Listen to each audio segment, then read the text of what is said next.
આ દ્રશ્યો તમે જે જોઈ રહ્યા છો એ કોઈ લોહીની નદીઓ નથી વહી રહી, પરંતુ આ છે કેમિકલ વાળું પાણી અને આ કેમિકલ વાળા પાણીથી થવાની છે ખેતી અને થયેલી ખેતીમાંથી જે પાકશે એ તમારા અને મારા ઘર સુધી પહોંચશે.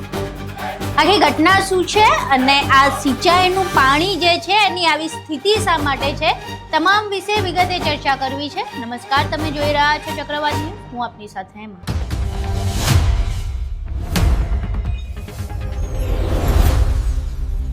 વડોદરાના સાવલી તાલુકાના વડદલા ગામની આ ઘટના છે, જ્યાં સિંચાઈ તળાવમાં જે પાણી ભરવામાં આવે છે, સિંચાઈ તળાવના પાણીમાં રાજ ઇન્ડસ્ટ્રીયલ કંપની દ્વારા કેમિકલ યુક્ત પાણી છોડવામાં આવે છે. હવે સિંચાઈ તળાવમાં કેમિકલ યુક્ત પાણી છોડાવવાના કારણે જે કેનાલ છે એ કેનાલમાં પણ આ જ પાણી આવી રહ્યું છે અને આ જ પાણી ખાલી વડદલા ગામમાં નહીં પરંતુ આજુબાજુના અન્ય ગામમાં પણ જવાનું છે અને આ જ પાણીથી ખેડૂતોએ ખેતી કરવાની છે. હવે આ પાણીથી ખેતી થાય એટલે એ ખેતી કેટલી ફળદ્રુપ હોય અને એ ખેતી કેટલું તેમાં એ ખેતીથી પકવેલું અનાજ કેટલું ખાવા લાયક હોય એ તમે વિચારી શકો છો. આ કેમિકલ યુક્ત પાણીથી ન ફક્ત આપણું સ્વાસ્થ્ય જોખમાય છે, પરંતુ ખેડૂતોનું ખેતરની જે ફળદ્રુપતા છે તે પણ ખરાબ થાય છે. આ સિવાય ત્યાં જે લોકો છે એમના સ્વાસ્થ્ય ઉપર પણ આ પાણીની માઠી અસર પડી રહી છે. ગ્રામજનો અવારનવાર આ વાતે ફરિયાદ કરી રહ્યા છે, પરંતુ કોઈ જ તેમનું સાંભળવા વાળું નથી. અહીં પહેલા ગ્રામજનોની એ વ્યથા સાંભળીએ જેઓ આ કેમિકલ યુક્ત પાણીના કારણે પરેશાન છે અને જ્યારે ખેતીમાં આ પાણીનો ઉપયોગ કરવાની વાત છે ત્યારે પૂછી રહ્યા છે કે આ પાણીનો ઉપયોગ ખેતીમાં કેવી રીતે કરવો. મારું નામ ઉપેન્દ્રસિંહ ગોહિલ છે, ગામ વડદલા. અહીંયા અમારી કેનાલમાં બહુ પ્રદૂષિત પાણી આવે છે, બહુ જ ગંદુ, જે રાજ ઇન્ડસ્ટ્રીયલથી લઈને મીના સર્કિટ સુધી બધી જ કંપનીઓનું પાણી આવે છે, બરાબર છે. અને અહીંયા બહુ જ ગંદુ પાણી છે, બહુ જ ગંદુ, જેનાથી કેમિકલ વાળું પાણી છે, જેનાથી અમને બહુ જ નુકસાન થાય છે. તો અમે મહેરબાની કરીને જો કે બધાને વિનંતી અમે કરેલ છે કે મહેરબાની કરીને આવું કાર્ય ના કરશો, આવું દૂષિત પાણી અમારી કેનાલમાં ના નાખશો. છતાં કોઈ એક્શન લીધી જ નથી. અમે બધે જ વાત કરેલી છે, બરાબર છે. તો શાંતિથી અમે બધાને આ વિડીયો મારફતે કહેવા માંગીએ છીએ કે આ પાણી બંધ કરે. બાકી અમે જો ઉગ્ર આંદોલન કરીશું તો બધા ઇન્ડસ્ટ્રીઝવાળાને ભારે પડી જશે, બરાબર છે. બસ મારું કહેવાનું છે કે મહેરબાની કરીને અમારું ગામ વડદલા ગામ છે. અમારા વડદલા ગામની ઇરિગેશન સિંચાઈ તળાવ આવેલું છે, એની કેનાલ નીકળેલી છે. તેમાં ગરધિયા, વડદલા અને વેમાં 3 ગામને પાણી મળે છે એ કેનાલમાંથી.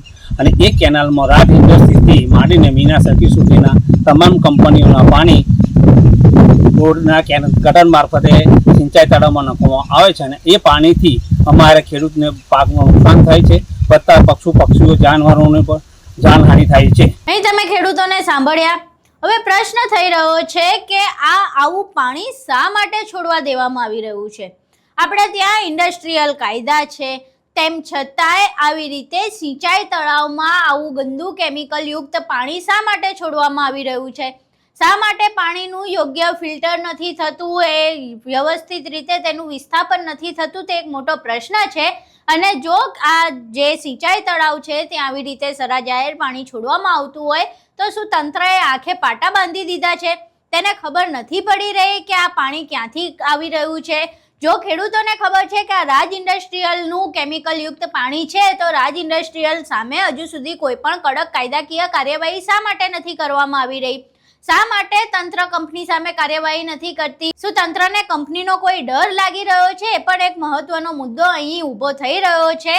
આ સિવાય અમારો તંત્રને સીધો એ પણ સવાલ છે કે આ કેમિકલ યુક્ત પાણીથી, પકવેલા અનાજથી, પકવેલી શાકભાજીથી જો લોકો બીમાર પડ્યા તો તેની જવાબદારી કોણ લેશે? આ સિવાય ત્યાંના જ જે લોકો છે, જે ગ્રામજનો છે, તે આ પાણીના કારણે બીમાર પડશે, એમના સ્વાસ્થ્યને જોખમ ઊભું થશે તો તેની જવાબદારી કોણ લેશે? હવે તંત્ર ન તો આ મામલે જવાબદારી લેવા તૈયાર છે અને ન તો તે આવી ઇન્ડસ્ટ્રી ઉપર કાબુ મેળવી શકે છે. એટલે આ તમામની વચ્ચે જે ઇન્ડસ્ટ્રીયલાઇઝેશન વધી રહ્યું છે અને જે પ્રમાણે આડેધડ આ લોકો કેમિકલ યુક્ત પાણી નદીમાં અને સિંચાઈ તળાવમાં નાખી રહ્યા છે, તેને લઈને સામાન્ય લોકોનું જે સ્વાસ્થ્ય જોખમાય છે તેની તંત્ર કે આ ઇન્ડસ્ટ્રીવાળાને કાંઈ જ પડી નથી. હવે આખી ઘટનાનો વિડીયો સામે આવ્યો છે. ખેડૂતો આ મામલે રજૂઆત કરી રહ્યા છે. એમની રજૂઆત તંત્ર સુધી પહોંચે છે કે કેમ તે જોવું રહ્યું. આખો વિડીયો સામે આવ્યા બાદ તમારું આ ઘટનાને લઈને શું માનવું છે? તમારા મંતવ્યો અમને કોમેન્ટ બોક્સમાં જરૂર જણાવજો. વિડીયો પસંદ આવ્યો હોય તો વિડીયોને લાઇક કરજો, શેર કરજો અને અમારી ચેનલને સબસ્ક્રાઇબ કરવાનું ભૂલશો નહીં. નમસ્કાર.